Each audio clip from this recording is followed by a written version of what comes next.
There it is. Yes. I guess we should just start. Let's do it. No? Well, I mean, you think we shouldn't? You're the host, bro. It's up to you, man. Okay. I can go either way. Okay, let's just sit here and stare at each other. I have no horse in this race. No dog in this fight. Oh, well, that's cruel. That is cruel. I'm just realizing that now. Why would you? You're just realizing your weekly dog fights are perhaps just realizing that saying is immoral. Is your last name Vix? Vic, Michael Vick. Yeah, no, I just went Vix. Greg's thinking of the Vapor Rub. The Vapor Rub. I'm always thinking of Vapor Rub when CJ's talking to me, rubbing stuff on his chest. Yeah. People don't know this, but CJ's chest is just as hairy as his skin. I don't think so. I don't think so, actually. You want to? Should we see? No, I don't know. Oh, okay. It's very useful down here. You keep that for the after show. Do that Give on the paying after customers show. what they want. That's true. All right. Yeah. Hello and welcome to episode 959. Jeez.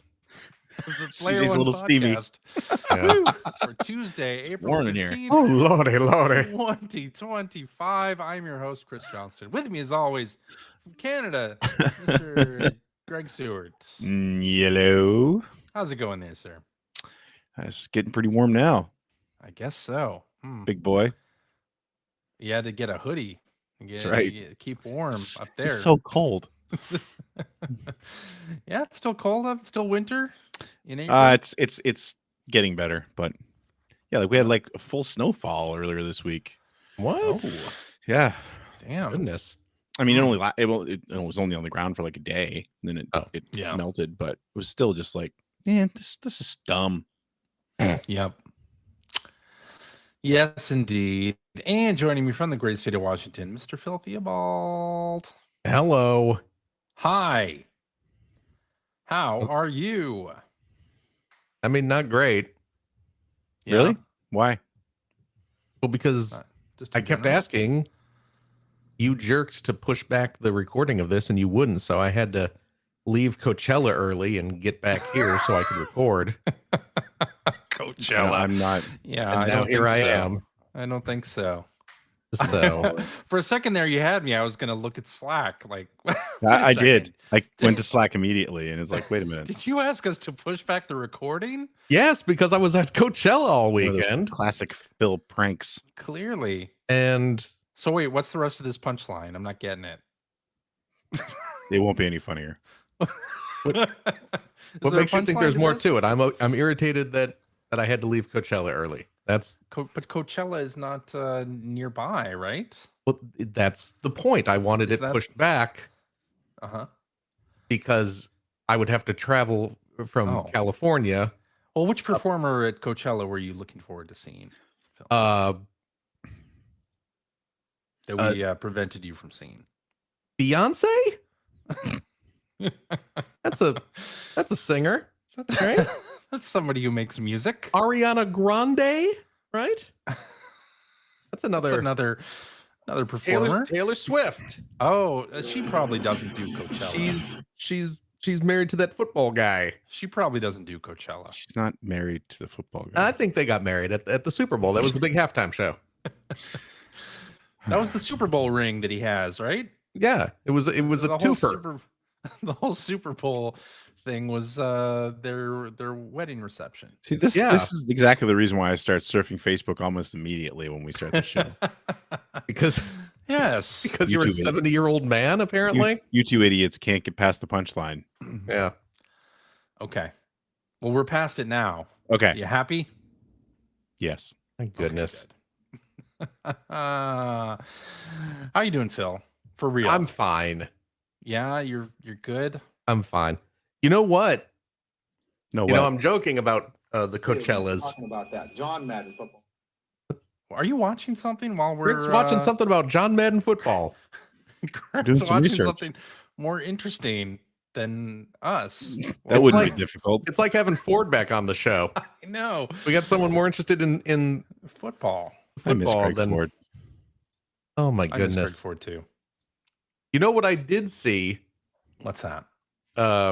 Someone posted this on the onlines that there was a performance at the Coachellas. Yeah.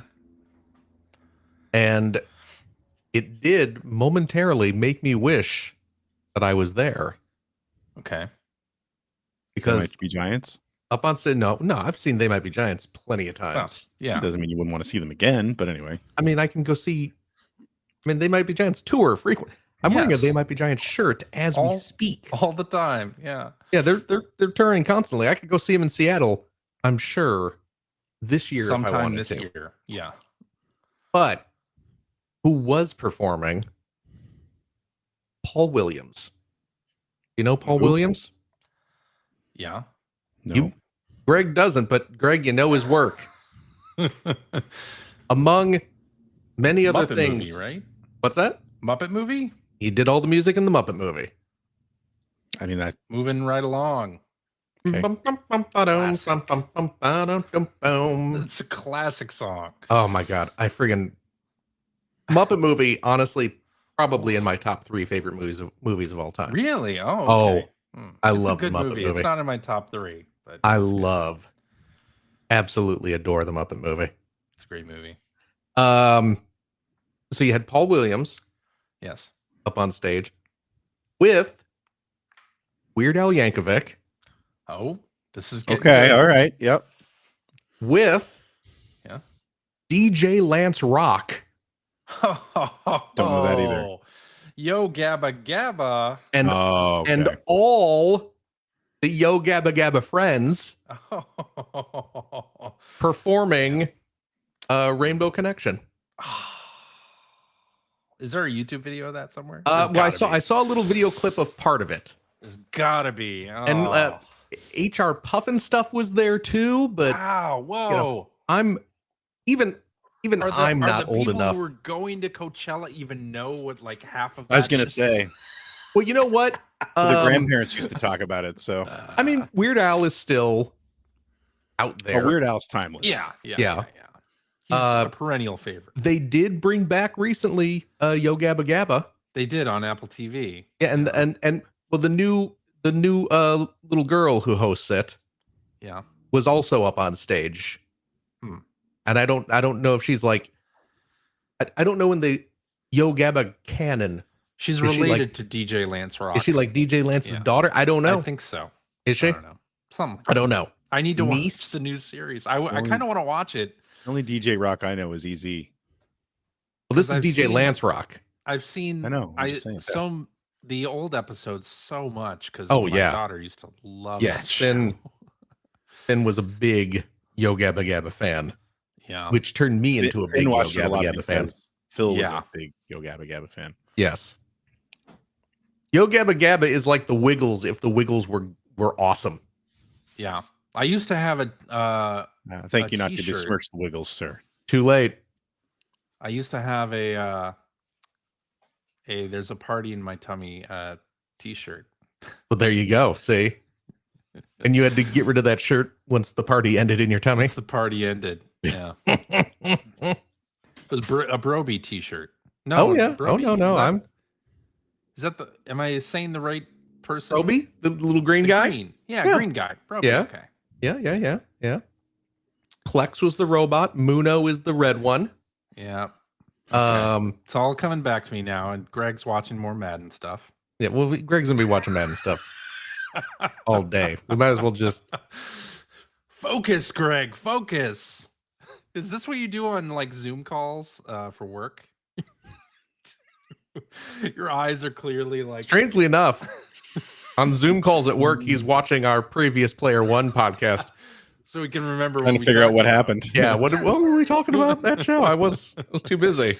Yeah, but yeah. Okay, so I should track down. You should track that down, and yeah, like I said, HR Puffin stuff was there, but even old man Phil is too young to care about Sid and Marty Krofft stuff. Yeah, me too. I mean, yeah. Look, I was born in the 70s. I wasn't born that early in the 70s. That was before my time. Or late 60s. Yeah. Yeah. Well, anyway. Yep. That's good. That's good squishy right there. Now, that's not to say I didn't enjoy the altered state of Drugachusetts. Who didn't enjoy that? The Mr. Show parody of Sid and Marty Krofft, and specifically HR Puff and stuff, but still.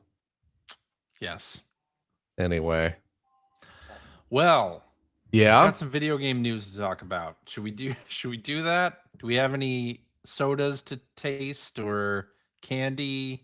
Limited edition candies or Phil just holds the first part of this show hostage every week, doesn't he? Amen to that. And why shouldn't I? Just checking. Just checking. The first part of the show is the best part of the show, as everyone knows. And don't I deserve the best? Sure. I do. You know what? I don't have them here to try. They're out in my my kitchen. But I was at the Safeway yesterday with my boy. We went and saw the Minecraft movie. Okay. And we stopped at the grocery store on the way back to stock up. And you know what they had there? What's that? Well, I mean, it's a grocery store. Take a guess. They had apples. They had spaghetti. It's a grocery store, man. They have lots of stuff. But the specific thing to which I am referring is they have they must be doing, this must be like their incoming summer taste profile for snacks, because they had a whole end cap set up of lemon flavored snacks. Oh, and your boy loves some lemon. What's that? It's a real lemon party. I'm having a lemon party, and I want you two old men to be here. Okay. So they had lemon yogurt dipped pretzels. Delicious. But the thing that I got specifically because it sounded weird, they have lemon potato chips. That does sound weird. Lemon potato It chips. sounds weird. No. And I haven't tried them yet, but I have a feeling I might like them. They just look like Lay's potato chips, but they are apparently lemon. I don't know if they got lemon zest on them. You know, like you sprinkle the Cool Ranch dust on a chip. Sure. Maybe it's some sort of lemon zest sort of thing. Cool Ranch. Well, there's like cilantro, lime, like citrus. Oh, that's true. Chips, like that is a thing that absolutely it exists. But this is lemon, and that's a little weird. Well, but sure. I'm all for it because, again, I love me some lemon. I guess so. I'll eat a lemon like most people eat an orange. My daughter does that, and it grosses me out. It's delicious and citrusy. How can you do that? How? No. You put it in your mouth and you chew it. I guess it's like eating most things. Oh, okay. Yeah. It was good. How are you? I'm good. Your beard's holding up. It is, isn't it? It is. Do you like it? I'll reserve judgment. Is this a good look? I don't know. You just reminded me of that awesome. It's my favorite Kids in the Hall sketch. Which one? The vacation beard. Do you not remember that? I don't remember that one. I'll send you. That's not Girl Drink Drunk. No, I don't. I'll have to look up. Yeah, Vacation beard. Yeah, you're approaching Mountain Man. Am I? Okay. I mean, a little bit. That's the goal. So no. Is it? How big is this going to get? I don't know. I don't think I'm going to be one of those people that like. Okay, you're not going to go you're getting into the realm of like specific products for your beard at this point. Oh, I already have those. Oh, yes. There you go. Okay. All right. I started off with those. Are you gonna... Oh, you did that first. You prepped. I was like, well, here's the thing. I've never grown a beard before now, and I always get to the point where it's like just really itchy and irritating, and I'm like, screw this, I'm shaving it off. Right. And I was like, all right, I'm gonna power through. I'm gonna do this right. Go to the internet, watch some YouTube tutorials on growing growing a beard, because those exist. Fucking nerds. Those exist. Can I sum up the growing beard tutorial video? Just don't shave. Don't shave. That's it. Don't shave. If you sense yourself reaching for the razor, stop. Just don't. Don't shave. You should have uploaded that to YouTube. You'd probably be a millionaire now. Yeah. Damn. You're right. I don't know how many ad breaks I can cram into that, but that was about 20 seconds, so I'd say about 12. Okay, we can do that. Millions of views these videos have. So it wasn't just me. Oh my goodness. Yeah, so I got products. I got some beard oil to keep it vibrant. Yeah. Soft. And, got some balm as well to again keep it not itchy and vibrant, soft. Okay. Yeah. And I got some special wash, vibrant. How is beard wash different than shampoo? I don't know. It's in a different bottle. It's in a different bottle. It costs about 2.5 times as much. Pretty much. I mean, I don't know. I feel like it makes sense because, you know, the hair on your face is a little different than the hair on top of your head. Those of you who have it. Yeah.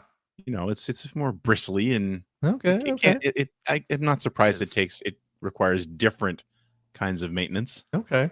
It is. Yes. Not Nar in the chat. Does this mean CJ is a real pirate now? Yes. Yar. It do. Next step, he's cutting off a leg. That's right. Gotta have a peg. Getting the pegs installed. Yeah. So you're not going to go like full like Sean Smith level beard? I don't think so. No. Okay. No. Okay. I'm gonna let it get a little longer and then start to trim it. I also you have to get a trimmer. You have to get one of them, trimmer jobs so you can. CJ going in for the trim job. See, that was something that because I already own clippers since I'm bald, and that's what I use to shave my head already. So stuff. Okay. Well, there you go. I see. Speaking of which, so my daughter had her provincial tournament. My daughter had her provincial tournament this weekend for volleyball. Okay. They ended up winning gold. With the beard talk. Well, it's related. You'll see. I want to put a clothespin on my beard. See, you're getting closer and closer. So anyway, yes, they ended up winning gold. They won the championship. It was awesome. Very nice. My daughter got named to the All-Star team and the tournament MVP. Okay. That was fantastic. I embarrassed her because I might have teared up a little bit when they announced that she was tournament MVP. So all the pictures of her after they announced that are her giving me the like, oh my God, my father's so embarrassing look to the camera. But anyway. That's only because during the game you were sitting there watching Madden footage on your phone. That's the problem. It's not the crying. Anyway, so I had talked a couple weeks ago about the clipping thing. He didn't deny it. Yeah, exactly. And I ended up getting clipped a few times this weekend. And every single one of them said nice hair on them. Ouch. Yeah. And this is mean. This is, for those who may not remember, people writing what are supposed to be little positive messages on clothespins and clipping them to people. And that is a positive message when you're clipping it to, a 13-year-old girl's braid. Right. But when you're clipping it to a 48-year-old bald man's jacket, it's a little bit mean. You're like, what the fuck is this shit? I'm out of here. This whole tournament's out of order. This whole thing is a farce. Thank goodness. Yeah. All right. Anyway. Sounds like Canada's got a body positivity problem. Oh my goodness. Speaking of farces, Switch 2 pre-orders have been delayed in the US and Canada. Thanks, Obama. what was going to begin April 9th at retailers anyway, is now happening at some point later. We don't know. The launch date of June 5th remains unchanged, but there has not been a new pre-order date announced. I imagine we will probably hear something this week. Maybe? Hey, CJ. What? Remember when the pre-orders got delayed for the US and Greg was getting all uppity about it? He was all like, yeah, you guys, you chumps. You chumps. Down there. And then like I'll be pre-ordering on April 9th with the rest of the world. Yeah, and then that's what he gets. That's what he gets. Won't. No, you won't. I'm gonna clip a clothespin to him that says "nice Switch pre-order." Yikes. I'll clip it onto his flowing locks. There it is. There they are. His little goatee. They are there. Yes. So yeah, we don't know when pre-orders are going to open. I imagine we'll hear something this week because it's in Mario Kart World Direct time coming up here in a couple of days. April 17th is Mario Kart World Direct time. That is Thursday. Okay. Yeah. So look forward to maybe finding out when you're gonna be able to pre-order. I've got my interest registered with Nintendo to order from my Nintendo. That's what I'm kind of That's pretty much what I'm gonna do. We call it a concept of a plan. I'm banking on that. Yes. I've registered my interest. Let's see if my interest is rewarded. Honestly, if that means, even if it is a little bit, the more I thought about it this week, and even before the pre-order thing was delayed anyway, that means I don't have to sit there and try to click on something really fast in the hopes that I beat a billion bots to the target. Like, I can wait. Yeah. I do not care enough to do that. Yeah, I don't want to have to deal with that either. But even before the pre-orders were delayed, the FAQ for that registering your interest thing indicated that you wouldn't find out if you could pre-order from my Nintendo until May. So I believe we talked about that last week, but the date for that thing was never April 9th. That was only if you wanted to order from Best Buy or Target or Future Shop, the usual places. Wow, he didn't even react to the Future Shop reference. You really are watching Madden. Future Shop is dead, man. I don't know what you want to. I don't know what you want to react to. I was expecting a reaction. Shop of the future. Future Shop is gone, man. I miss Future Shop so much. Let's talk about Fry's Electronics. Let's talk about that. All right, so a new game got announced this past week that I wanted to talk about. Last week we were talking about the Switch 2. I was talking about how I didn't think Drag and Drive was really the game I expected from Nintendo. Well, Nitrome has announced a game called Mousework, and this is the game that I expected to see from Nintendo, a multiplayer game using the mouse controls for Switch, where you're doing stuff with the mouse, and this is what I expected from Nintendo. First party. Cute. Looks really cute. You know what the graphics remind me of in this game? UFO. Part-time UFO. Part-time UFO. That's the one. I couldn't remember. Yeah. It really looks like Part-time UFO. It really does. Yeah. If you know Nitrome's like flash game style graphics, it's also in line with that. Is it? This looks really fun. It does. It actually looks very cute. It looks like the game I expected Nintendo to make. Yeah, it looks like the game Nintendo should pack in. Yes. Well, let's get talking about that as well, because this week a bunch of Nintendo reps did the rounds and defended the Switch 2 pricing. Not a whole lot of great answers there, but they did attempt. They made attempts. An attempt was made. Apparently $450 isn't because of tariffs. It's for other reasons. because we want to charge that much for Switch. The reason is we want money. They believe that this is the true successor to the Nintendo Switch, and we've packed a bunch of new technologies into it, and that's why it's more expensive. And Mario Kart World's $80 price, they also went through that, saying that there's no benchmark price for Switch 2 games. So this is not like we're going to have every Switch 2 game be $80. But they apparently looked at each game, Mario Kart World and Donkey Kong Bonanza, and said Mario Kart World, with the amount of things that it has in it and the amount of value that it's going to give to you, the customer, that's $80. Yeah, I really don't like that answer. Yeah, it's not a great answer. I'm not sure what else they can say. I don't think they have. I don't think there is a good answer.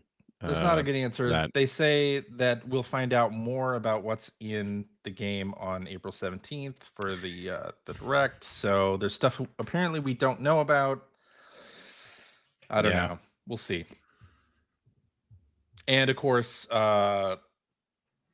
talking about the Nintendo Switch Welcome Tour game being $10. That again, the answer was we feel that there's $10 worth of value in it, and that's what you're getting for it. So that's the answer. So yeah, I don't like with the Switch 2 price. I can get on board with the reasoning, right? Because I kind of said that last week when we were talking about it. It's like, well, the tech that's in the hardware that's in there, and the tech they're using, that helps to dictate the price, of course. Yeah, that makes perfect sense. But when you're talking about game prices, like, well, these features are really nice, and you're going to start modifying your game price based on that. First of all, I don't think that's an honest answer. But if it is, I really don't like it because it just, I think that it makes more sense to have a benchmark price. And if the benchmark price is 80, then it's 80. And just say that. Do you want it to be 80? No, not at all. No, but I'm just saying, like, if we're going to start justifying it by saying, well, like Mario Kart World has all these great new features, like, well, yeah, but every new game all the time has great new features. And, I mean, you look at it from the video games themselves. Yes, the cost of development has gone up. Obviously, it has. And the same is true for Nintendo's own development. Sure, gone up too. But I mean, it's also a volume play when it comes to stuff like this. And there's probably, I mean, you just, again, looking at Mario Kart 8. Yeah. How many millions of copies? Like 60 million sell? Units. So, it's like you got to expect that Mario Kart World is going to be the game at launch. Yeah. And I don't know. I just don't like the whole, like, it feels like a slippery slope to say, well, it's because it's got all these great new features. Like, no, just say that games cost too much to make now, and this is going to be our new price. Nobody wants to hear that. You don't even want to hear that. No, I don't. But I mean, it's even if it was the truth, you don't want to hear that. At least it's genuine. Is it? Sure. Yeah, it's genuine, but it also sounds. It's more honest than, well, it has some really great new features. Well, that's not exactly what they said. You're boiling that down to. I mean, it's more like they looked at the amount of time people spent playing Mario Kart 8 Deluxe and the amount of features that were in Mario Kart World and versus the price of Mario Kart 8 Deluxe, and they decided they wanted to charge $80 for it. Yeah. So anyway, well, this will be the story until Rockstar comes out and says that GTA. Yeah. Exactly. 6 is $100. So yeah, I mean, I think it's obvious that the Switch 2 at this price, when games are this much, like if a new Animal Crossing were to come out and it was $80, there's no way it's catching the sales numbers that Animal Crossing New Horizons hit on the Switch 1. I mean, part of that is the pandemic, but also I think it would be very difficult to. Well, that's been kind of my door. That's been kind of my whole point with the whole pricing discussion in the first place, is that I'm curious to see if it's going to have a real impact. And I feel like if it has a real impact on Nintendo, again, as I said last week, a company out of the 3 manufacturers that's probably the most insulated based on fan base loyalty from price discussions and on obviously from people being deterred from buying their games based on price, because Nintendo games famously hold their value in retail. Nintendo doesn't drop the prices of their games. They just don't. They don't discount Right. very deeply. And right. And when they do, it's like $10. Previously, we'd have like the Nintendo Selects or like the Player's Choice series. Sure. They didn't do that for Switch. But I mean, like Mario Kart 8. Again, I keep going back to, because we're talking about Mario Kart World. I mean, that game's what, 12 years old? I think. I mean, if you count the Wii U version. The Wii U version, yeah. Still full price. Yep. So that's why I'm saying I'm curious. I bought it twice. Most of us did. I'm curious to see if this actually has a real impact, because I think you're making a good point. If something like an Animal Crossing comes out, it's a little more niche.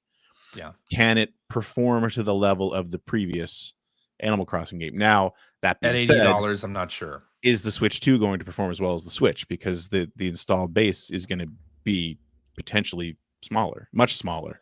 You know, not because the Switch 2 doesn't look interesting, but the Switch was, I mean, it was huge.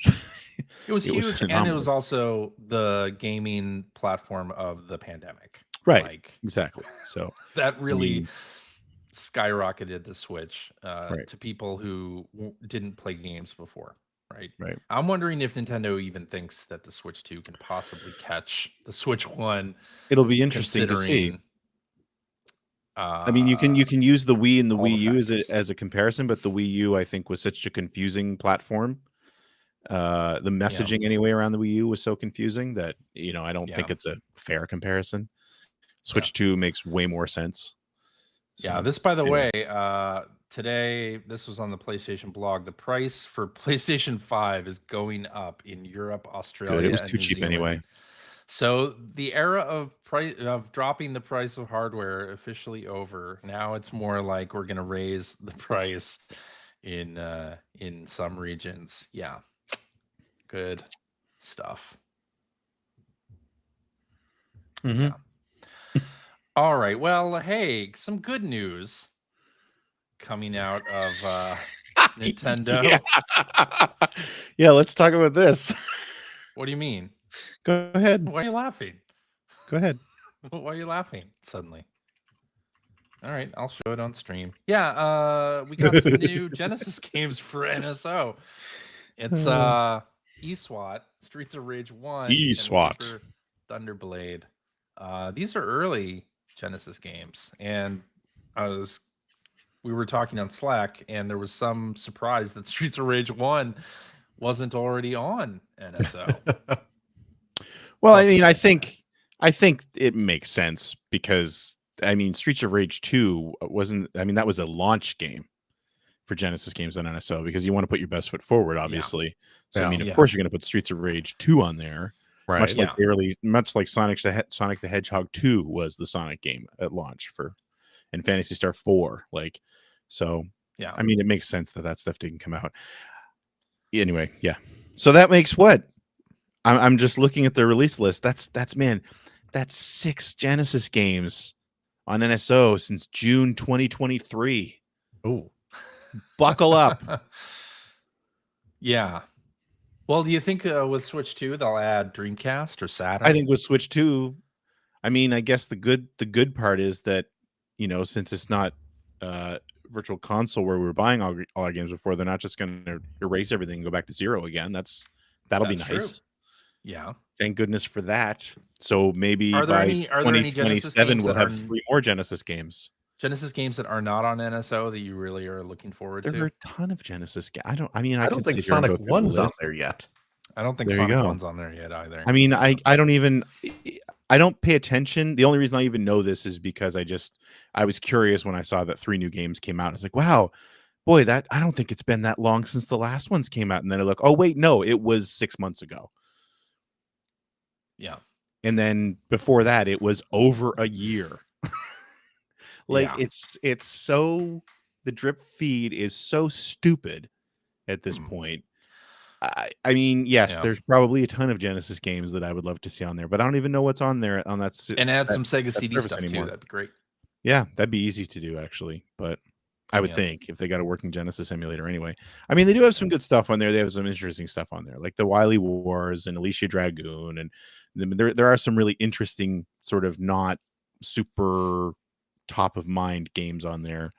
I will give them that, but I also feel like, you know, it's been 4 years, man, since they started releasing games for this system on there. And I mean, you know, 6 games in, well, 18 months is goddamn ridiculous. Yeah. Maybe speed it up a little bit. Maybe just open the valve just a tiny bit more. Please put Streets of Rage. Yeah. Or Haunting starring Poltergeist. I think the Nintendo Classics, I think the way that they've done it is actually kind of nice for players who didn't grow up with these games. Like my daughter is playing the Nintendo World Championships kart right now and doing speedrun stuff on Super Mario Brothers 2 and Zelda 2 and all that. And for her to have a way to play those original karts after doing the little bite-sized speedrun challenges, like is nice. Yeah, Not that no, Sega Genesis stuff has that same kind of sort of challenge that would bring people into it, but yeah.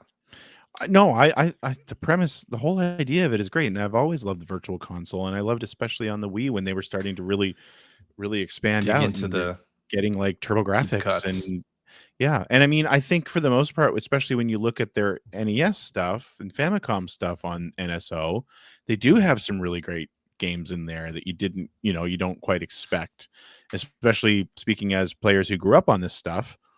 You are seeing games that even we didn't have access to when we were kids, and that's great. And I think you're absolutely right. Like it's a great opportunity for people to experience these things, or for older folks to go back and have a little nostalgia hit.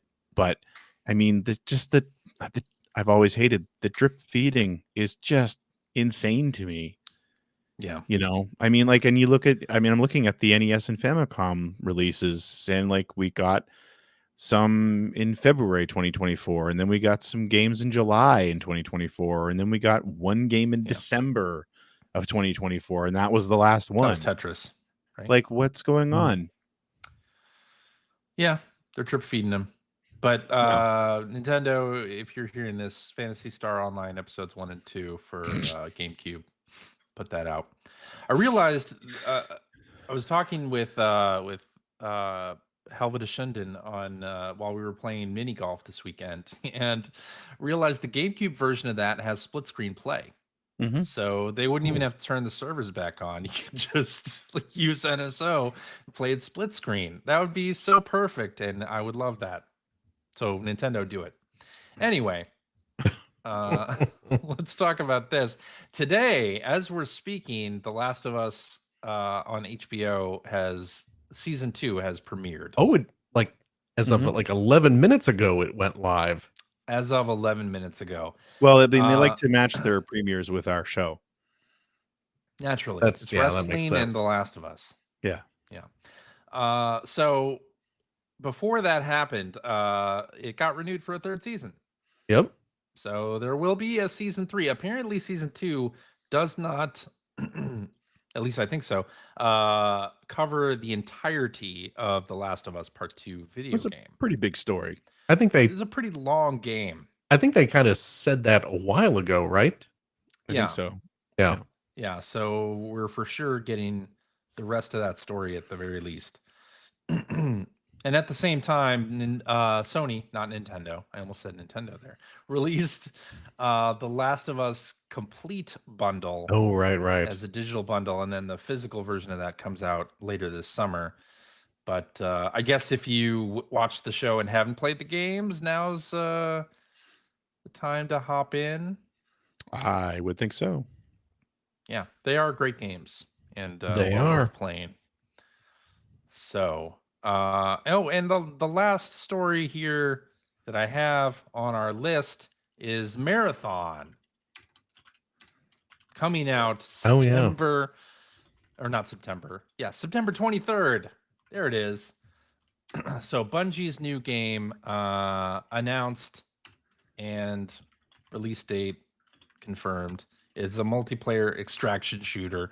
So and apparently it's a premium title, not free to play. So we'll see how that goes for them in CJ this market. Yeah. You were a Mac kid.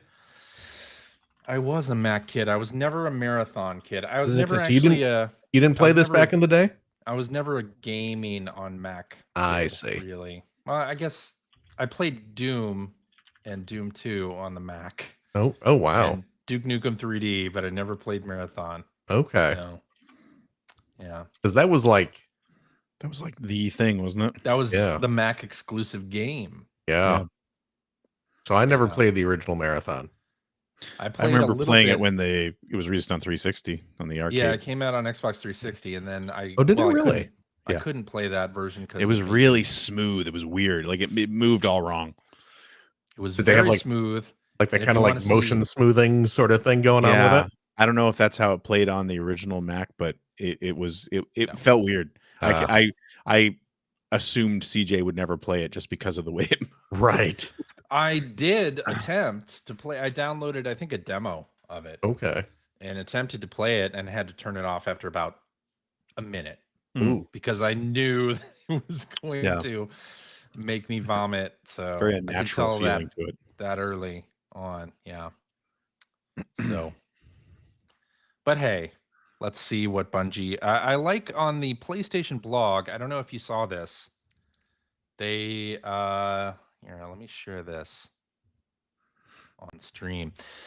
They actually, so the story for Marathon, this never happens on a first-party blog. They mention Xbox Series X and S. Oh, wow. Yeah, look at that. On the PlayStation blog, because Bungie is owned by Sony, and they are releasing this as a multi-platform game on PS5, Steam, and Xbox Series X and S.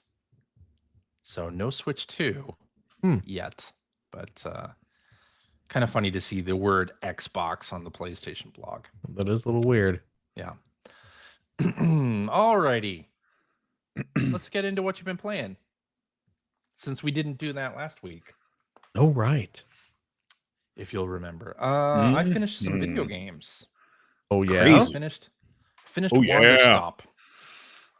I still need to get Wander that. Stop, the game about working at a tea shop and kind of accepting a new role in your life and accepting change. And I really loved it all the way through. Absolutely loved it.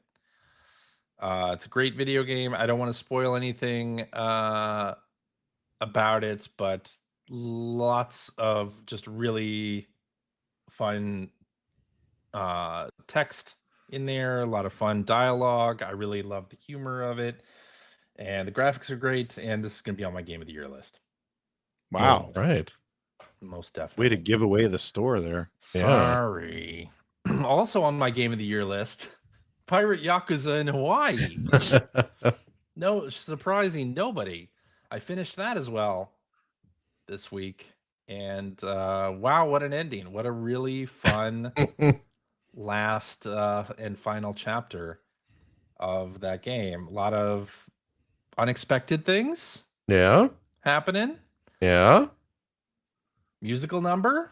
Yeah. Great. I loved everything about it. I took screenshots of some things that happened at the end and sent them to Phil and was like, I can't even believe this is happening. You should. How could you not?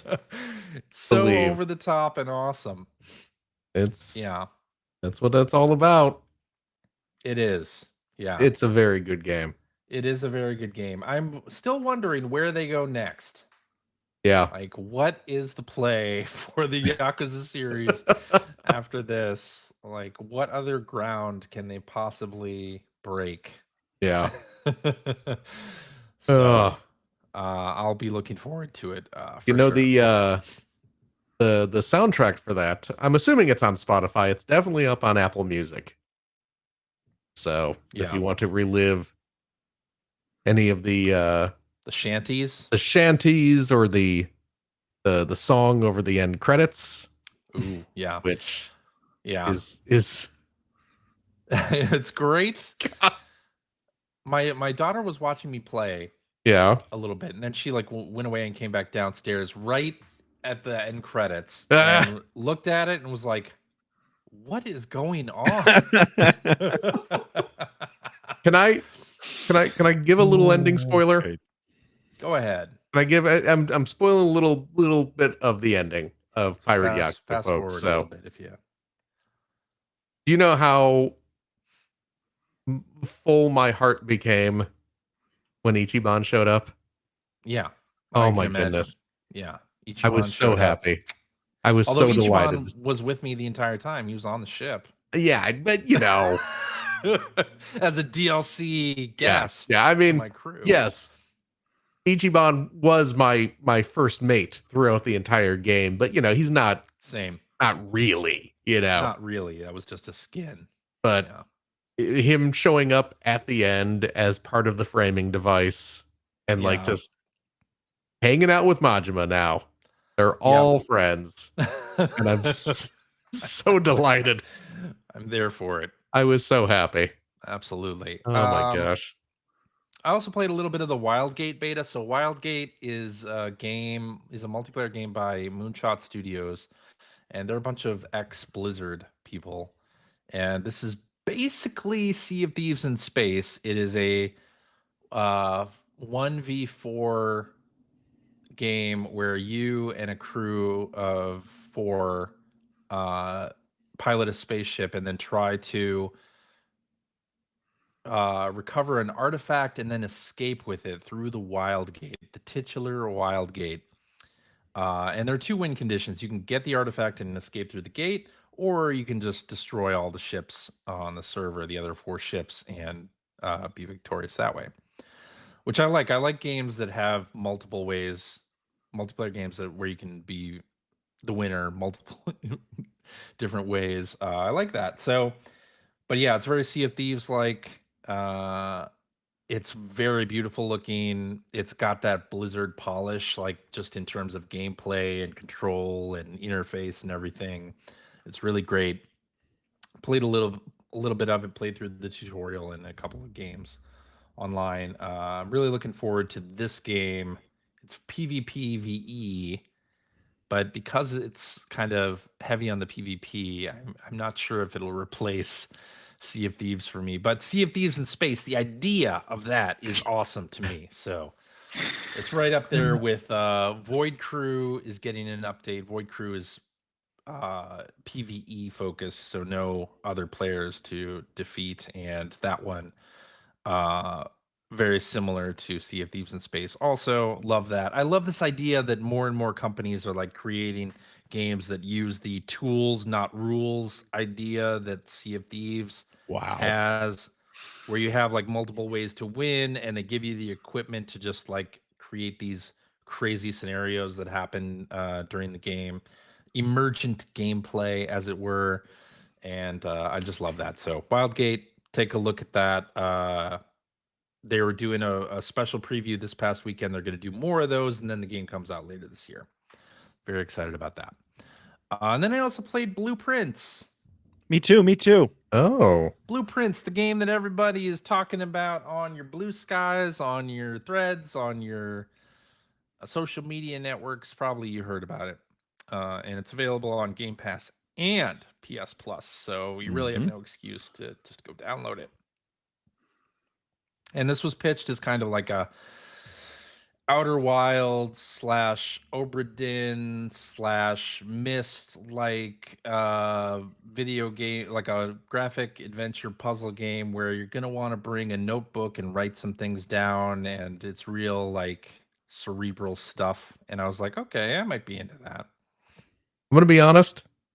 I saw you both had this on your list. Yep. So I looked up what it was. Did a little reading about it, watched a little videos about it. Yeah. This game looks like it is not my thing. Says the man who just bought a Playdate 2 weeks ago. But it was previously not your thing. But this really looks like it's really not your thing. I mean, again, I don't me sitting there with little crank making glasses of root beer or whatever. Yeah. Is not bring along a notepad because I'm going to be writing crap down and people favorably comparing it to Myst, a game that I absolutely loathe. I also loathe Myst. Let's be clear. I am not the type of person that enjoys that game at all. I'm not going to disparage anyone who enjoys this game. Good. But I'm just saying it really doesn't sound like my thing. And that's fair. I think this won't be everyone's thing at all. Like, I feel like you have to be a special kind of creep or weirdo to enjoy this game. Again, I don't want to insult anyone who enjoys this surely horrible game that is bad. No, I don't think so. I don't think so. Maybe just not for me. And to be fair, I actually don't have a notebook. I'm not writing things down. Oh, really? Really? While playing. You're just on game facts. I'm just ad hocing it. Really? Interesting. For the moment. For the moment. Let's describe what this game actually is. So it's a first person. I mean, you're just walking around a mansion. Adventure puzzle. It's Mansion of the Hidden Souls for the millennials. But it's also not really. roguelike game and also a deck builder. So you enter this, you play in days. Each round is a day. Right. And you enter this mansion, and the whole thing is I forget what the actual grid dimensions are, but I think you're looking for the 46th room of this mansion. Yeah. And I'm going to guess it's 9 by 5. The way you play it is, I think you're right. Just because of math. I haven't played this game, but I understand my multiplication table. So just while you're playing it, when you go through a door, you're presented with 3 possible blueprints of the next room. Yeah. So the room doesn't exist until you try to go through the door. Okay. Yeah. And then and sometimes some of these blueprints require, a certain amount of gold or a certain number of gems or whatever to get you into this room. And so you're building the mansion every day. It changes every day. You start in the foyer every time. And the way it counts it is you start with 50 steps. And you use a step each time you go through a door. Or sometimes, depending on the room on the other side, you use 2 steps. Sometimes you'll gain steps for going into the door. So the challenge is that you're building and you have a limited amount of steps that you can use each day to get to this 46th room. But then on top of that, the 3 rooms that you're offered are random, and you unlock more rooms based on the things you've been doing. And then you're getting bits and pieces of puzzle clues in different rooms. That's the whole notebook thing. Where it's like, okay, so this, I remember in one room I ended up delivering a package, and then if I built that room again, then the package would have been delivered, and that's how you get an item. And then there's like these there's stores or the kitchen where they're only open on certain days. So if you build them on days where they're not open, they're useless. There's a lot of that dining room where dinner is served once the house goes past a certain level. Yeah. So there's just a lot of snippets of things to remember for each playthrough. And then there's also, that's true. There are also just sort of, some rooms just have puzzles in them. Like there's one room that I built a few times where it's like that classic, there's 3 boxes, and there's signs on each one, and one box only ever tells the truth and one box only ever lies. And, you have to figure out which box has the gems in it and that sort of thing. And I totally get what you're saying, Phil. Like from that description. And honestly, if this wasn't on PS Plus or Game Pass, I wouldn't touch it. It's one of those things where I understand the appeal. But it's like Gunpla, putting together Gundam models. I get the appeal. I see why people would become obsessed with it. You build Lego.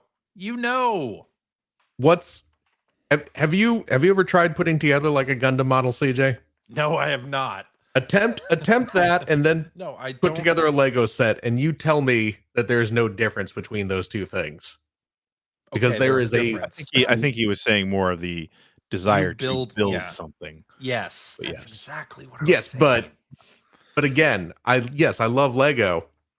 I cannot possibly putting together a Gundam model. I get it. No, thank you. I get that. No, I get that. but I understand why people would love it.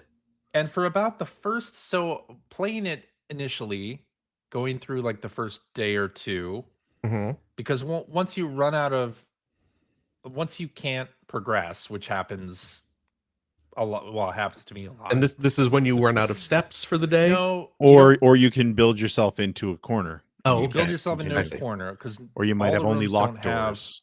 Three doors on the other side of them. Right. Sometimes they have one, or sometimes the door's locked and you don't have enough keys. Like there are sort of losing conditions, and then you call it a day and you start over again the next day. And for about like the first hour or so, I was like, well, this seems, I don't know. I was where you were, Phil. I was like, this seems kind of like, I'm just waiting for the. I'm waiting for CJ to say, but then something clicked. I keep waiting for you to get to that point. Yeah, I'm not hearing that part though. Yeah, and then something clicked, and there it is for me. Well, now I'm just waiting to hear what it was that clicked. Oh God! And I'll tell you, Phil. Oh my goodness! The thing that clicked, for me was, and I thought, oh well, maybe there is something else going on here. And making this interesting is when I was in the security room and looked at the notepad, and it said notes that are written in red are lies and notes in blue are true. And I was like, oh, that's interesting, because I was looking at the notes like for like a safe combination, telling me what it is, and it was on a the clues in red were actually spoken by the Lord, and the clues in blue are not. But then I also got on one of my runs an upgrade disc. Oh. I don't know if this has happened to you. No, Greg. No. Well, I found an upgrade disc, and it said, put this in one of the computer terminals in the house to upgrade a room. So I was like, ooh, this seems interesting. So I put in the upgrade disc, and it let me upgrade one particular room and change what happens when I put that room down. Now you have like a nice open concept kitchen. No. Granite countertops. Oh, yeah, those are nice. Yeah, or it adds, like, you can add, well, the thing that I ended up doing was it was a room that now gives me 2 extra gems than it did before. Oh, okay. And there's a room you can unlock. It's a laboratory. You use the terminal in there, and you can run an experiment in there, and it's different every time you play what experiment you'll run, and it'll give, well, if this thing happens, then you'll get this. So if you have to place down a red room, and red rooms generally have negative impacts when you go in through the door. Either they'll take your coins, or they'll take two footsteps from you instead of 1, something like that. And you can have like, if you go through a red room, then this thing will happen, or like it's random what the experiment is per day, but it'll it'll do something fun for the rest of that day. But I mean, the key element here is that, like, all the things you were talking about, like the red and blue clues, or red and green, whatever it was, and the different colored rooms, like, red and blue, you don't know heading into it that any of that is a thing. Like, you don't. The whole idea is that you are completely blind going into the first run, so you're learning the most basic of rules based on these different rooms that you're putting down. And the thing that keeps throwing me, and also I think is going to end up being the thing that kind of kills the game for me, and maybe this is an ability you unlock later, but you can't rotate the rooms. Can't rotate the rooms. No. You know what I mean? Like, when you get these 3 tiles that you can choose which one you're going to put down, sometimes they're one-way corridors, or they're corners. Like CJ said, they don't all have 4 exits. Right. Right. So, but you can't rotate them. Like, they would. Well, there is a room that you can rotate. Well, there you go. But in general, you can't. So it's less Tetris and more pipe dream. Yeah. So that's what I'm saying, is that there's a lot going on. Yeah. Yeah. There's a lot for you to learn. It's a rogue-like. Am I saying that right? Yeah, it's a roguelike. Is there for instance, sort of well, another thing I really liked about the game is from the first room, I was like, I'm just going to go outside. and walk around. And there's like a whole outside area. I was like, damn, there's a lot over here. Nothing that I can unlock yet. But then I actually did unlock some things outside, which is also kind of interesting. So it's like the game sort of like starts, there's layers of the onion. You peel back. Yeah. And it reveals itself to you. So I have a question. The question will be is if I have the patience to keep building dead ends. That's the thing. Is there a I'm assuming there is some sort of in-game lore explanation as to why every day your house has to be reassembled? Oh, really? No, you are the heir to this house. You've left the house, and well, yeah, part of it is you don't get it until you. Yeah, I picked that part up. Yeah. You're there's like no lore about the goal is you don't inherit the house unless you find the secret room, right? Yeah. But there's no explanation for why you have to rebuild the house every day. Not yet. No. Okay. You're just told that that's what's going to happen, and that you're not allowed to spend the night in the house. Yeah. That's it. That sounds spooky. It does kind of sound spooky. Yeah. I wonder if there will be something to that at some point. But I think it's going to be a pretty divisive game. Yeah. I think generally the critics most of them seem to absolutely love it.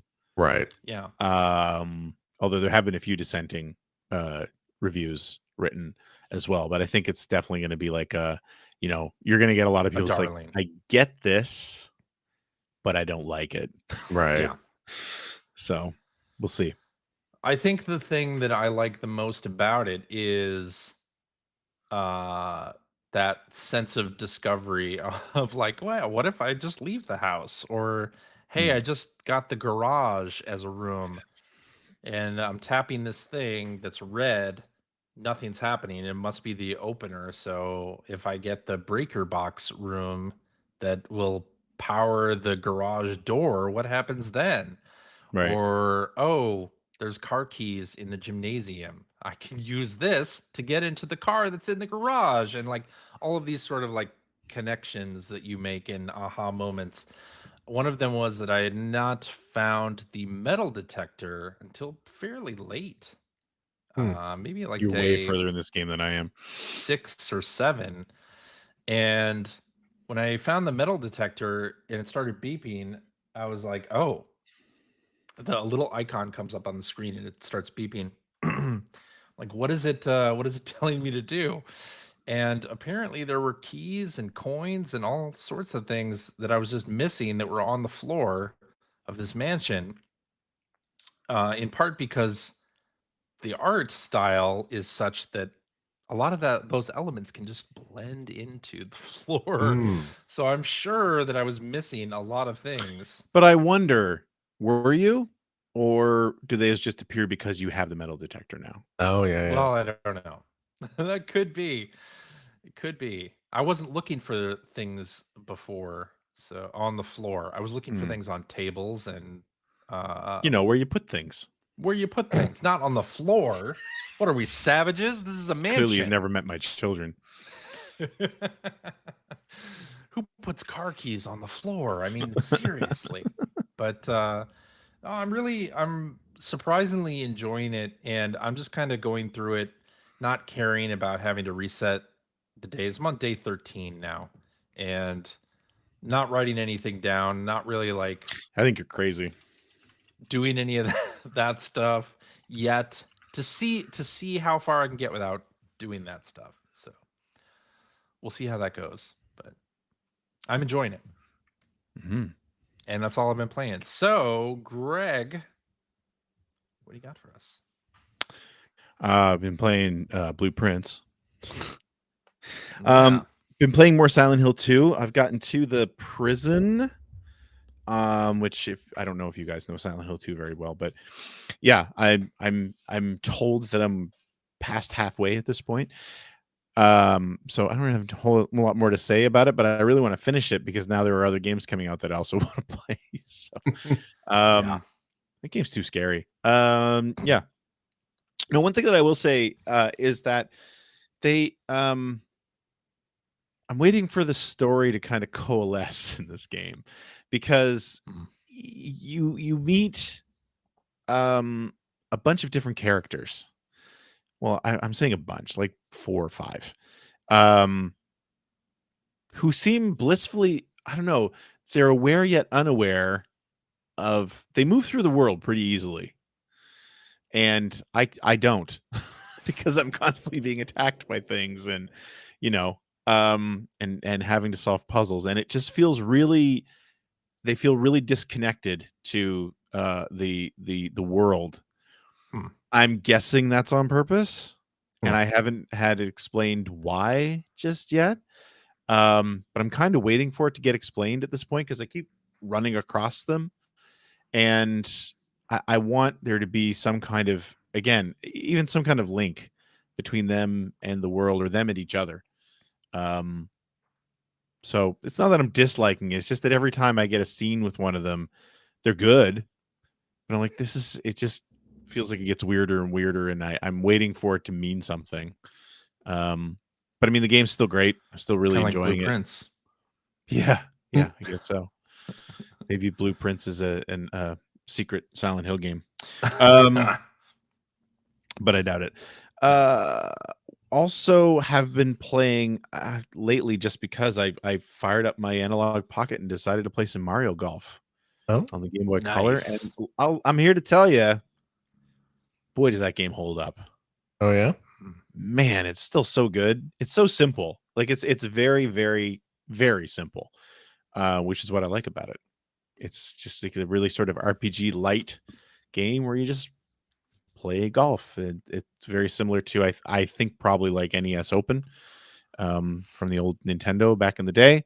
But controls are pretty simple. I mean, there is a bit of nuance as far as being able to, the way you strike the ball and how it'll curve in the air, and dealing with the different wind speeds, and if backspin will let the wind grab the ball a little bit more, and that sort of thing. Like, there's some of that, but it's not as detailed or deep as like a Hot Shots. And I like that. I find that very, very playable, especially in a 2D game where all you really have is an overhead view of everything. So it's not like a Hot Shots where you have sort of a 3D view into the world. But yeah, I picked it up and started playing it just because the next I want to do a video on the Game Boy Color. So I'm going to play. There's a couple of Game Boy Color games in particular that are just some of my all-time favorites, and Mario Golf was one of them, and like Metal Gear Solid's another one. And so it's like, well, I should play this and just sort of get a feel for it again, because it's probably been 25 years since I really played it. And now I don't want to put it down. I just like, awesome. I had to drive my aunt to a doctor's appointment this afternoon and sit and wait for her, and I brought my analog pocket with me so I could get a round of Mario Golf in. So it's great. That's great. Really love it. And having it to play on like the pocket is just the best way to play it too. So yeah. But the other new game that I played besides Blueprints this week is South of Midnight. I played this a little bit too. I downloaded it, but haven't had a chance to boot it up yet. Okay. So this is it's from Compulsion Games. It's an Xbox Game Studio game, so it's on Game Pass.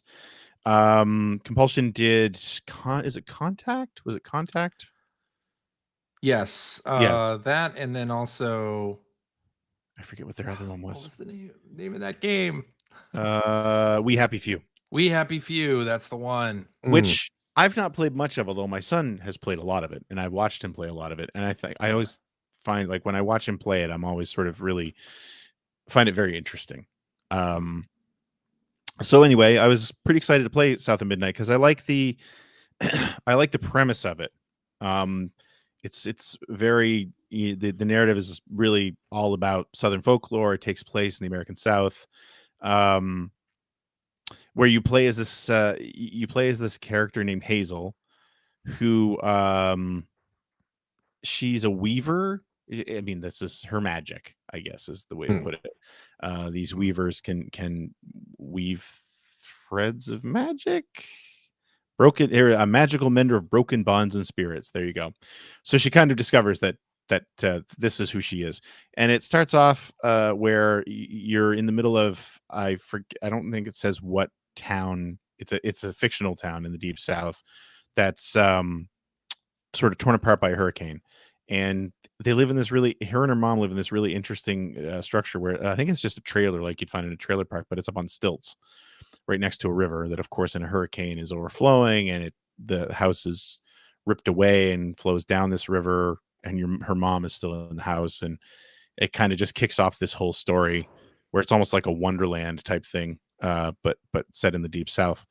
And I'm really enjoying it so far. It's just a third-person action game, and it's really giving me similar vibes to something like a Plague Tale, the first one. Like Bayou Billy? No. No. And the reason I say that is because, not the Bayou Billy thing, but the Plague Tale thing is just because it's like, it's very, just from playing it, it's very clearly not like a super high budget AAA game, right? It doesn't have that level of polish to it. Like the movement is good, but it's not super smooth, and the animation is good, but it's not, it's not really refined, and the combat is good, but it's like I said, more like a Plague Tale than, say, like a God of War or something like that. But the nice thing is too is with the combat is, man, does this game give you a lot of difficulty options when you start it. That's good. Like I think there's 6 different difficulty options settings for that. So yeah, and it's just a narrative driven action game, and I'm really digging it. I love the setting. I absolutely love the setting. The soundtrack is gorgeous. I think it's probably going to be, so far, it's my favorite soundtrack of anything I've played this year. I think that's going to be the big shining point for this game. I think that's what it's going to be remembered for, to be honest. But I like the story. I like the characters. I love like I said, the premise and the setting. I like the combat. It's pretty straightforward. It's all about, you unlock a bunch of different sort of combat abilities pretty quickly, because I only played like a couple hours so far, and I've already unlocked a few different cool. I'm learning magic like crazy. There's like push and pull magic, and basically the whole idea, using these 2 big needles as weapons. She finds these 2 big needles as weapons, and you basically like pulling the threads of these characters to destroy them, and take away this energy. But yeah, I'm enjoying it so far. I was really looking forward to it. It's supposed to be like a 11 to 12 hour game, which is perfect. Okay.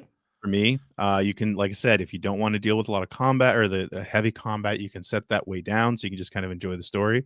And right now the story is delivering. I'm digging it. What about you, CJ? Nice. Have you played it at all? So I started it. I don't think it started off well for me.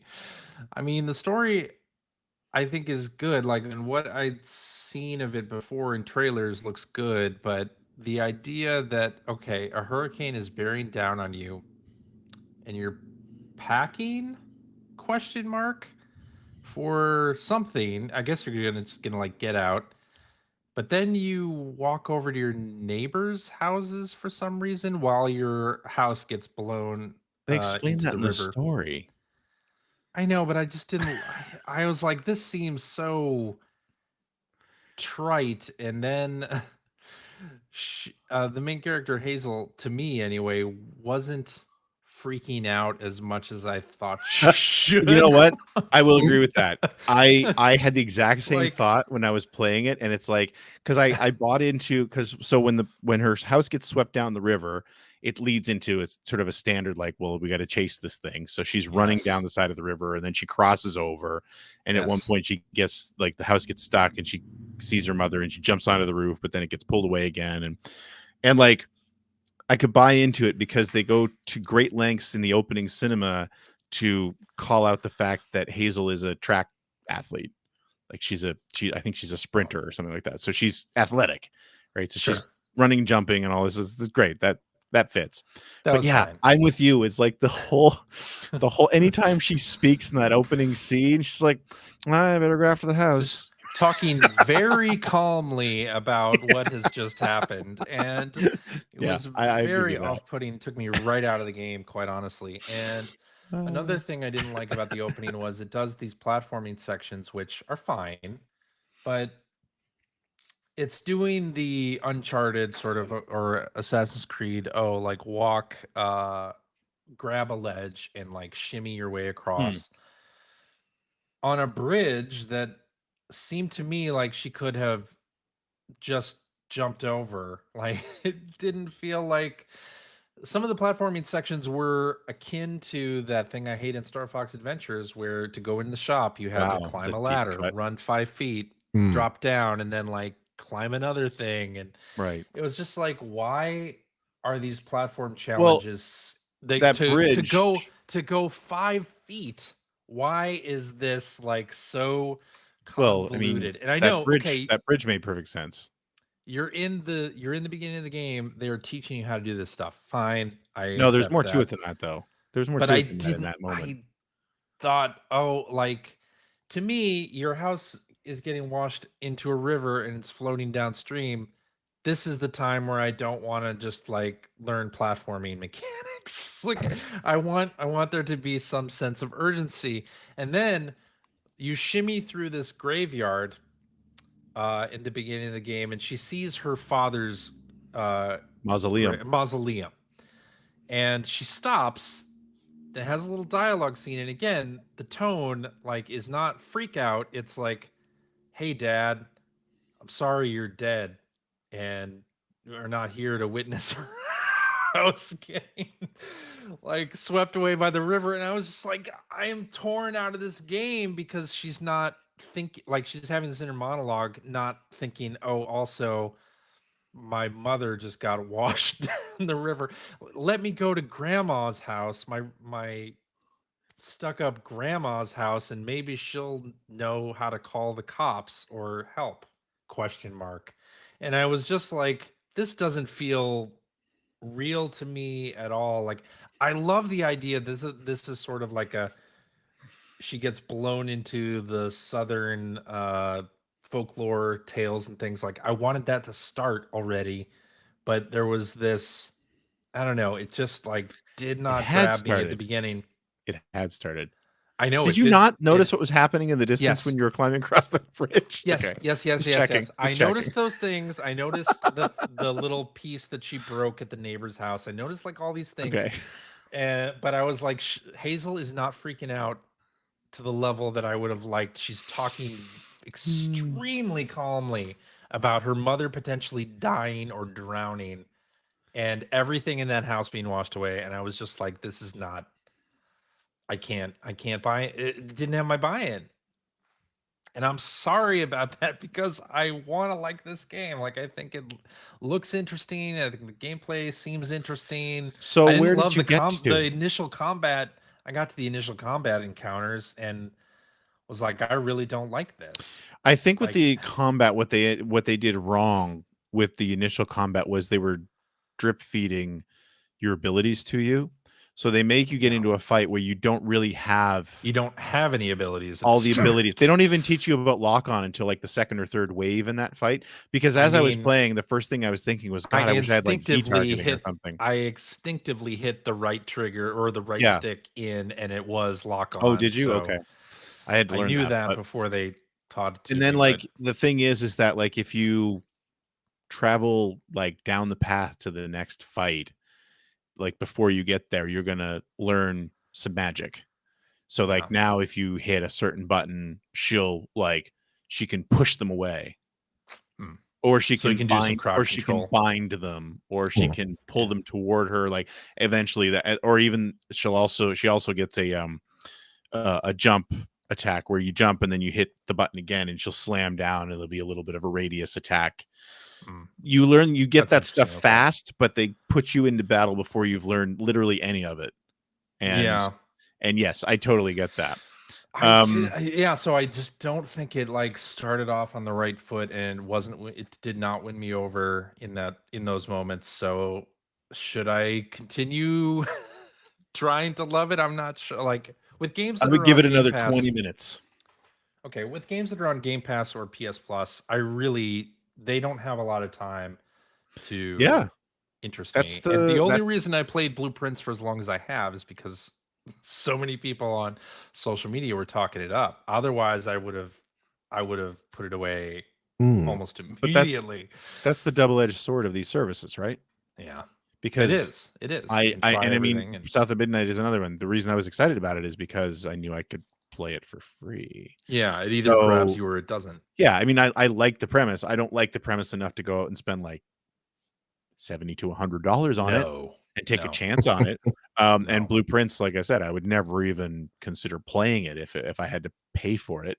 Yeah, absolutely in the same boat there. But on the flip side of that, like you said, those games have much less time to grab me because there's no sunk cost, right? I don't have any real financial investment in any of it. So no, I totally get it. And I think you're right. I think that they stretched out, it's weird. They stretched out the tutorialization and they didn't necessarily pace it properly. For sure. No. I agree with you. I will, for me, the other thing that is sort of getting me is, so the character design and the animation they were assisted by Clyde Henry Productions. I don't know if you guys know who that is. No. But it's a stop motion animation studio. Okay. It's a Canadian stop motion animation studio. They are known for shorts like Higgledy Piggledy Pop and There Must Be More to Life. They're Canadian movies. Anyway, I like the look of the characters because I think it's a unique look. But during cinemas, they're going for a stop motion animation, which I like. Yeah. But it doesn't carry over to the gameplay, obviously. And since the cinemas are it looks like it's having technical problems. Exactly. Since the cinemas are seamlessly integrated into the game for a lot of it, it's this really jarring transition. Oh, really? I actually went into the options. You can turn off the stop motion thing. And I did, but then it was still hitching, and I was like, okay, well, that's the technical glitch. That's a glitch then. Technical glitch. Well, that's more of a product of this being what I would call like a AA game, as opposed to like a full-on AAA high-budget game. So, but no, I agree with all your complaints for the opening moments. But I found that once I got past her mom's place and had her grandmother's place and had a couple of combat encounters and started learning some of the abilities, I was like, okay, this is working for me now. And there's some light exploration too, which is nice. It's actually, that's the other thing I was thinking while I was playing it, is like, this is, rather than a big open world game, which is great, but I don't always want that. I'm a bigger fan of like a linear path, but in moments it'll open up and just give you a slightly big area to explore and do a little bit of platforming and find hidden items and stuff. And I've experienced that a couple of times now, but it's enough that I feel good about, like, sort of running off the beaten path a little bit, finding a few cool things, but it's really easy to get back on track. You don't get turned around. You don't get lost. Kind of like, this is where it's clearly showing me where it wants me to go. And I'll get there in a minute, but I'm going to go check all these nooks and crannies first and then continue on. And I like that. That's one of the things I enjoy about games like this. And again, I keep going back to A Plague Tale, the first Plague Tale. It feels really similar in that vein. So, yeah. So I'm really enjoying it. But CJ's complaints are all very valid. I'll have to boot it up and see what I think. There you go. Phil. Yes? What have you been playing? Oh, golly. Well, I picked up a couple of classic video games were released on Steam this week. A couple full motion video classics. We got the HD remastered releases of both Time Gal and Ninja Hayate, also known as Revenge of the Ninja, if you're playing on Sega CD. If you're nasty. And I picked those both up because I can't resist Time Gal or Revenge of the Ninja. Because I played both of those games on Sega CD and ate them up. You know, they're both Dragon's Lair style games, and they were released on over in Japan. They were released on Switch quite some time ago, but now they are available here in the West on Steam, and both play perfectly on the Steam Deck, I will have you know. So, excellent. Okay. I don't believe they have been officially. What do they call it when they've deck? Steam Deck verified. Verified was the verb I was looking for there. Yes. Yeah. I don't believe they have been officially verified for Steam Deck, but that doesn't necessarily mean anything though. I've played through both of them, and they play perfectly on the Steam Deck. Nice. And they're Dragon's Lair style games. You probably know if you like those kind of games or not. They are. You can play through them in a matter of 10 minutes if you are good, or if you set the difficulty way down and your life counter way up and spam continues.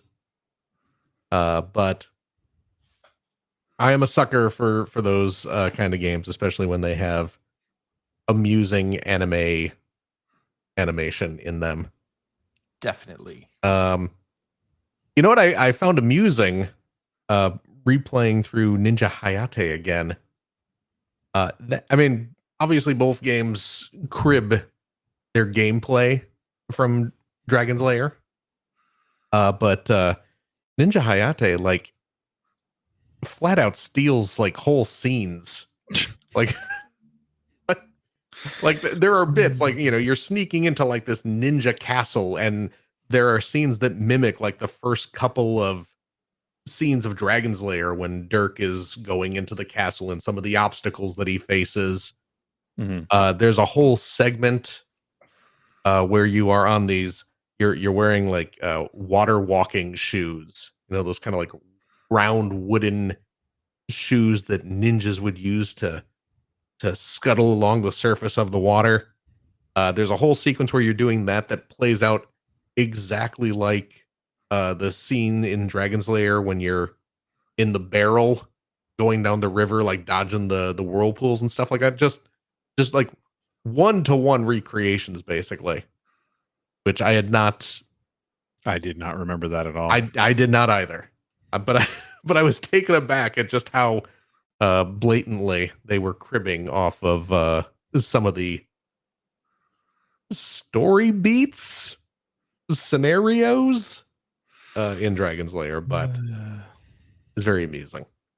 But yeah, so I picked those up. I think they're expensive for what you're getting. I think they're $20 a pop. Although you can buy a bundle, I think it was $30 and you get both games.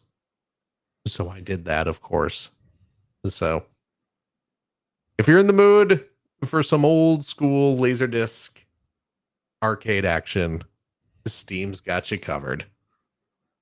The other thing, I was playing a little more Dynasty Warriors Origins and a little more Doraemon Picross this week as well. But the big thing that I was playing this week and last week, strangely enough, I suddenly have been getting way into some new Apple Arcade releases. For the first time, like really taking advantage of Apple Arcade and sitting down and playing Apple Arcade games because, well, and it's been out for about 2 weeks now, but were two game releases on the old Apple Arcade. One of which is a port of Taito's Space Invaders Infinity Gene Evolve, which Mouthful. is a big old mouthful. But what a tasty mouthful, because if you have not played Space Invaders Infinity Gene Evolve, which, have you guys played the Space Invaders Infinity Gene Evolve? No. Not recently. It's great. Infinity Gene is an outstanding modern day update to Space Invaders. Very music driven, rhythm based almost. Just the levels are kind of, they mix up the the standard Space Invader formula. They mix it up to an incredible degree, adding just this modern kind of techno takes on it, and it is incredible.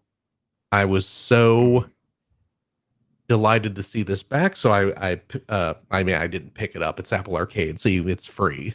Yes, but so I've been playing that, and then a new game on the service from Namco, well, I guess Bandai Namco, Katamari Damacy Rolling Live, which is a brand spanking new Katamari game. And it's it's not like, you see Katamari games on iOS and it's like an idle game or an endless runner or some such nonsense. This is a full-blown, legit, actual factual Katamari Damacy game, and it's really good. It plays really well. I have been, for the record, playing them not on a mobile device, not on my iPad. I've been playing them through my Apple TV. Oh, okay. And there you go. I got my. You can pair a controller to your iPad and play it that way too. Well, if you wanted. My TV is slightly bigger than my iPad screen. Okay. So I figured I would take advantage of having the mildly larger screen. Sure. Because you know what? If you want to do it that way. You can pair my recently acquired Skywarp colored Xbox controller. Yeah. Pairs to your Apple TV. Sure so does. I've been playing it with that. And yeah, it's just like playing it on a real game system. Wow. There you go. But yeah, I've been having a blast. I love me some Katamari. Of course. And now I will say, and I don't know if this is, I'd have to go count stages, which I'm not going to do because I don't really care, but it feels like maybe this game doesn't have as many maps to explore. Not as mappy, you would say? It's not, yeah. When I'm playing my Katamari games, I like them to be real mappy. Yeah. Like that. More like that. Yes. But yeah, it doesn't seem like, and the way Katamari games pan out is you do end up replaying, in the same environment multiple times, but you start off and you're really tiny, picking up little things, and you're maybe only exploring a small area of the map, and then as the game progresses and you start rolling up larger objects, you get further out into each of the environments and you see more and can pick up larger objects and buildings and stuff eventually. So there is that, but it feels like maybe there are fewer environments total. That might just be my imagination. That might be some sort of iOS game bias that I have baked into me from all these years. So I can't say if it's accurate, but that's how it feels. If someone out there actually wants to sit down and count the levels and say, Phil, you're wrong, I will gladly accept being wrong. But it's a full-blown Katamari game, and it's really good. And I'm really digging it. And if anyone has the Apple Arcade service, I highly recommend it. Okay. But yeah, you're going to want to, Bluetooth a controller into it, because I can't imagine trying to play something like that with touch controls. Yeah, no, Yeah. thank you. But it's great. So Cool. Highly recommended. I see in our chat, Inferno9 brings up the new DLC that was just released for Dave the Diver, which is, of course, the Like a Dragon Ichiban's Holiday DLC, which I did purchase. Me too. I did purchase. I, as of now, have only played a little bit. Cumulative total ever of Dave the Diver. I have not played much Dave the Diver. I have been intending to play Dave the Diver for a while because A, I've heard it's really quite good. It is. B, truth. They released that Godzilla DLC ages ago, which you can no longer get. Yeah. But I did get it before they took it away. And now I have the C added to it, which is, of course, the Like a Dragon Ichiban's Holiday DLC. And I'm going to have to play this game for... I don't know how long Dave the Diver is, but I believe the Godzilla stuff... play up to a certain point in the game. Yeah. And I believe the Godzilla stuff and the Ichiban stuff kind of gets unlocked at about the same point, which I believe for Ichiban, it's about chapter, or I guess it's chapters. The game's broken into chapters. I believe it's chapter 5. And I think the Godzilla stuff kicks in at about that same point as well. So yeah, I actually have to invest some time into this game before I get to the bits that I really want to play. But yeah.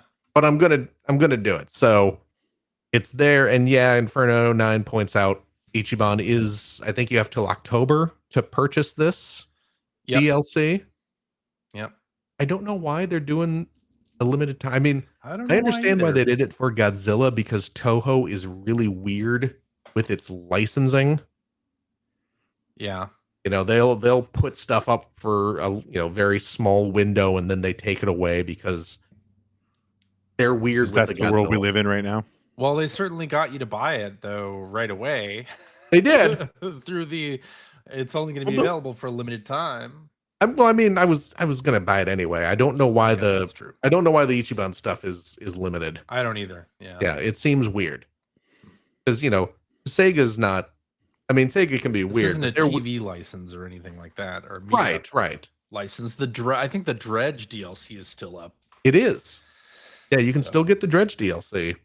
Yeah. So I don't know why Ichiban's limited, but like I said, I think you have till October to get it. So don't miss out if you are even mildly interested. I think it's like $7. $7. Yep. Yeah.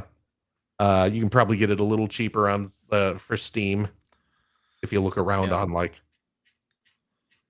Fanatical or Humble Bundle or one of those sites that sells Steam keys. Yeah, I'd have it for a buck. By the way, Phil. Yeah. Do you do the PlayStation Stars thing at all? The who now? Stars. Yeah. Clearly he does not. Is this their like gold coin reward it's program? Gold coin thing. I got the Ichiban DLC for free because I had enough credit from buying digital games but you have to go into the PlayStation app, go into PS Stars and redeem it. But you get real money through that. So if you're not doing that, you're missing out on discounts / free stuff. So I have not done this. Yeah. PlayStation Star. I'm accepting the PlayStation Star's terms of service. Okay, then it hasn't even been counting anything that you've done up to now, so you'll have 0. Well, I have points. Oh, you do have points. Okay. I do have points. Maybe they just updated their terms and I had to re-accept them. Possible. Yeah. I have 786,000 points. You should definitely redeem that because you probably got that's a made up number. I do have, and I don't know if this is a lot because I'm not familiar with the currency. I have a little over 5,000 points. Okay, you can get like $10. Oh, that's like $10? It's something 10 or 20. Yeah. Holy cats! Wow. So okay, go ahead and do that. Well, I already bought it. Well, get the points or get the. If you redeem it, it just goes in your PlayStation wallet. This is the last thing I'm ever going to play on a PlayStation. I don't believe that for a second. I don't. So I have nothing to spend. Yeah. Well, no. I did not realize that this is okay. Yeah. So I'll have to look into that. It's buried in PlayStation Stars, which is also where you get your NFT style. Well, that's what I'm spending it all on. Images that don't mean anything. But what are you talking about? That's an investment. Yeah. I'm going to be putting my kid through college with my JPEGs of PlayStation logo. That's right. Yeah. Oh my goodness. Okay, well that's good to know. I will look into that later. But please do. But yeah, Dave the Diver is definitely on the list of things I got to play. Yeah. You know what? What's that? There's just a lot of freaking games out. There is. And Lunar comes out this week. Stuff to play. Lunar comes out this week. And then Claire Obscure Expedition 33 comes out in like a week or two. Comes out at the end of the month. Is that the French RPG? It's the French RPG. I'm very excited about it. Okay. Looks great. Okay. Well, there's a lot. There is. Anyway, that's what I've been playing. Okay. And that's what I will be playing. Lunar and Dave the Diver. Please look forward to it. Definitely Lunar. Yeah. I'm all in on that. All right, so I guess that means it's time for social media posts. I wanna fly sky high. Let's go together. That's right. And this is mostly Blue Sky now. I think all of our listeners have moved to Blue Sky. Well, that's why I sang the Blue Sky song. Oh, I know. That's good. Yeah. That's good. All right. Let's do this one from Hacker Alias Deeb, who says, which video game movie adaptation should Jack Black tackle next? Mega Man, God of War, or how about Pitfall, a throwback to his first acting role? Yes, in the commercial for Activision's Pitfall for 2600. Yeah, little baby Jack Black. Little baby Jack Black, yeah.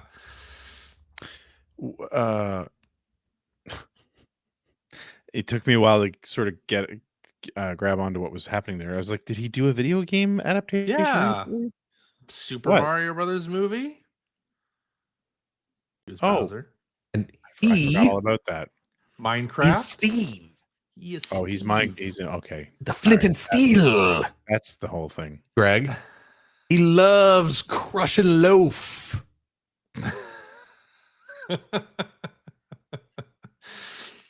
Got that diamond armor, full set.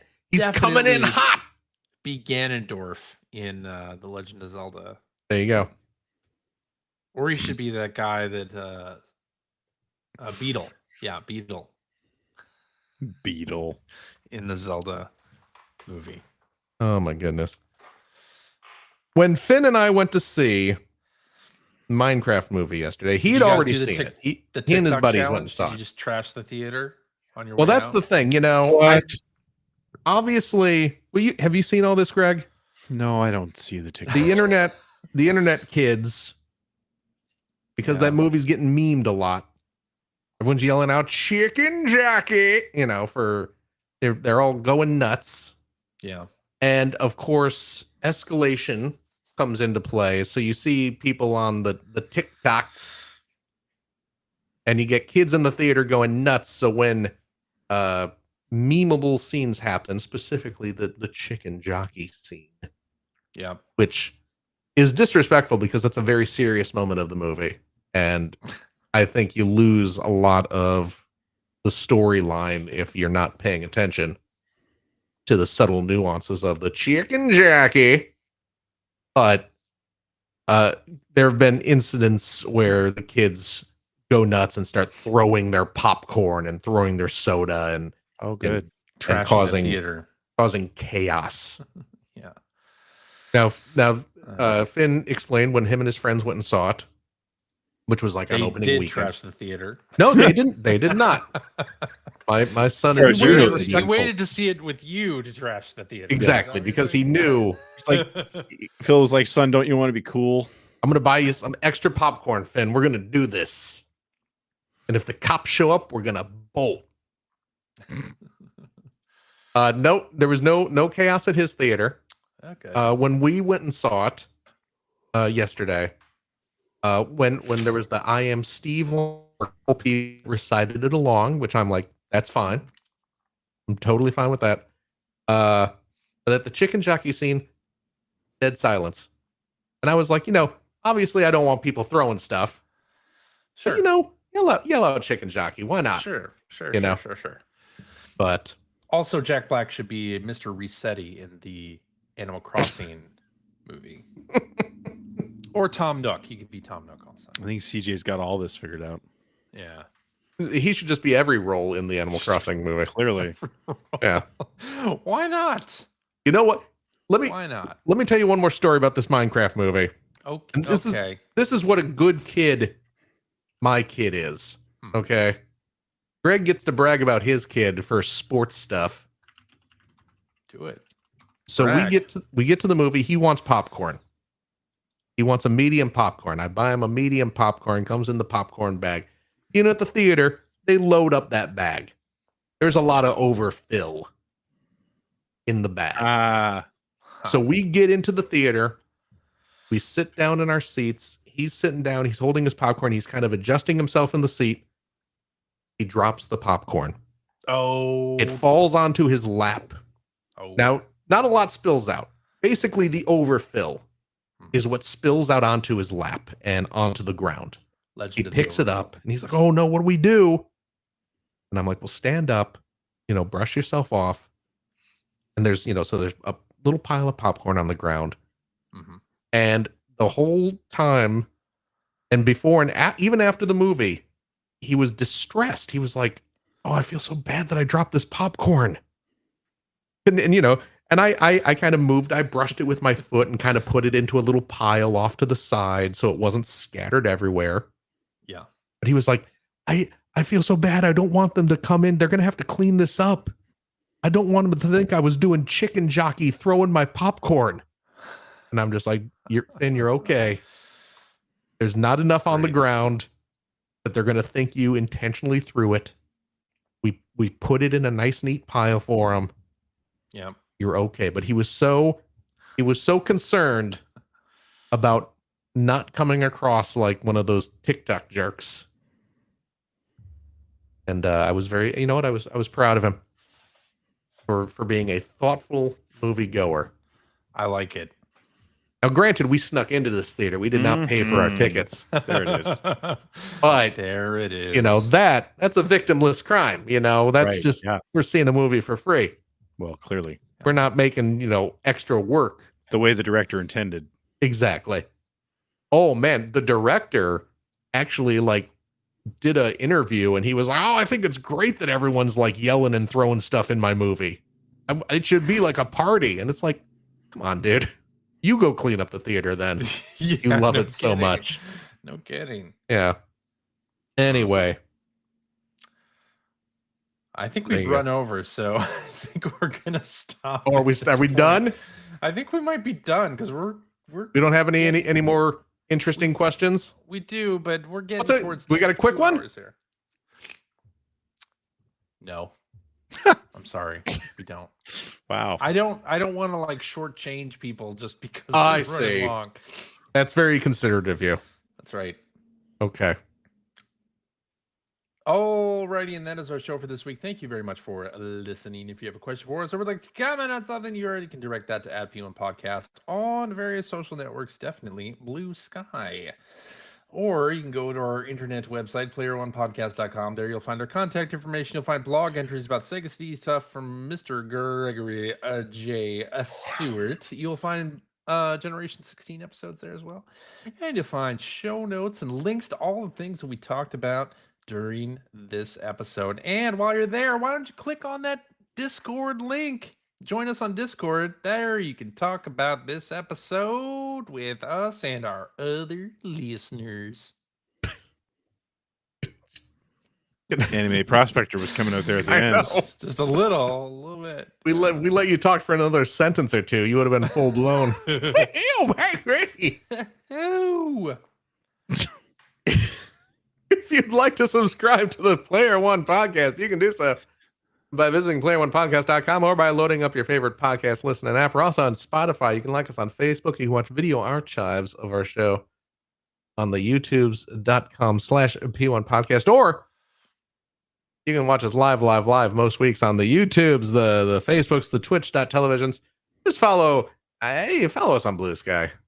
That's where we're doing all this stuff to find out when we are doing our next live show. Typically, it is Sunday evenings at 5:30, the specific time. So join us, won't you? And I'll tell you what, if you like what you've heard, and how could you, head over to patreon.com/P1 Podcast. Throw a few shekels our way. CJ has a lot of beard wax to buy, and he only likes the finest. I did not. No show funds were used in the honing of this beard. Yeah, give it time. Give it time. Yeah. You're gonna rein that thing in, and it's gonna start costing the big bucks. I don't think so. Okay. No. We will, of course, use it to the streaming and all that stuff that comes with podcasting.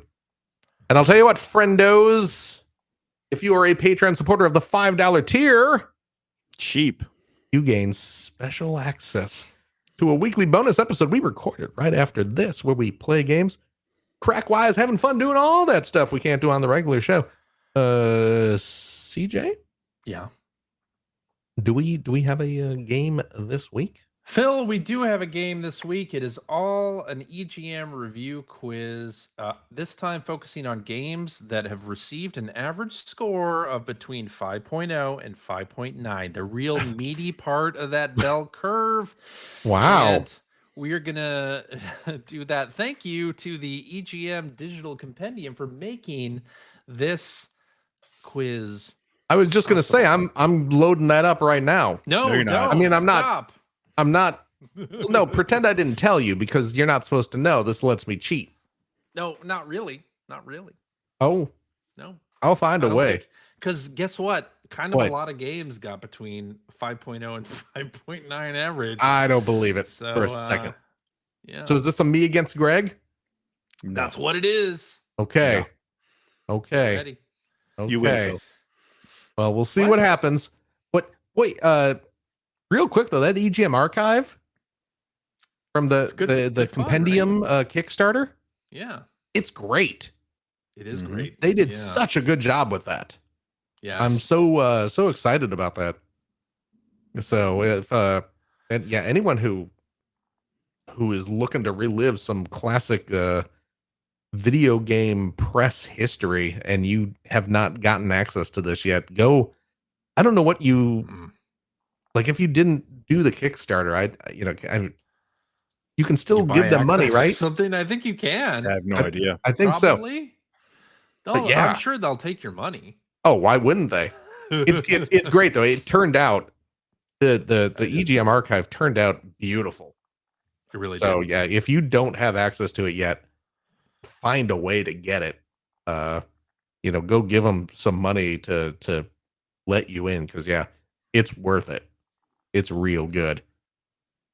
But yeah, we'll be playing that in a bit. I won't cheat. I promise I won't, Greg.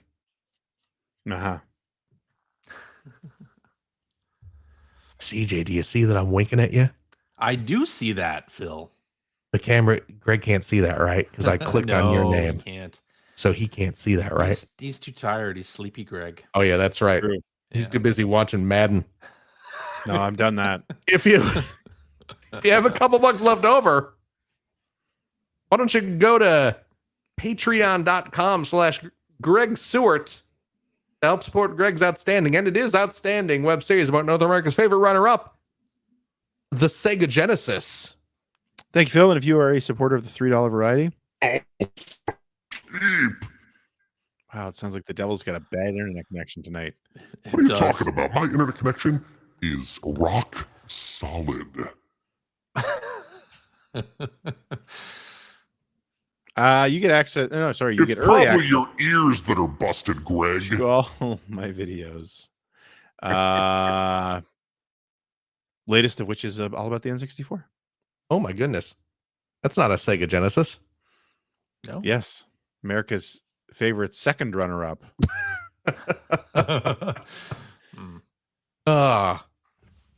Please support the show. Absolutely. Is that it? That's it. CJ. Yaha! Thank you. Thank you, Phil. Are you going to watch Last of Us tonight? Probably not. Oh. I know Greg's not because he's about to fall asleep. I am. I will be. Yeah. Make no mistake. It's also almost midnight here. But Well, that sounds like a you problem. My daughter's with me this week. Probably watch it then. Yeah. Okay.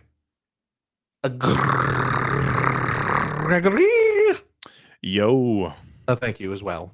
thank you, Philip. Of course. And a big old thank you to you, our wonderful, wonderful listeners, every single darned one of you. As always, please take care of yourself, your loved ones, your family, your friends. Be kind to each other. Be kind to yourself, though. By golly. And we hope to see you next week. Bye-bye. Bye-bye. Blue.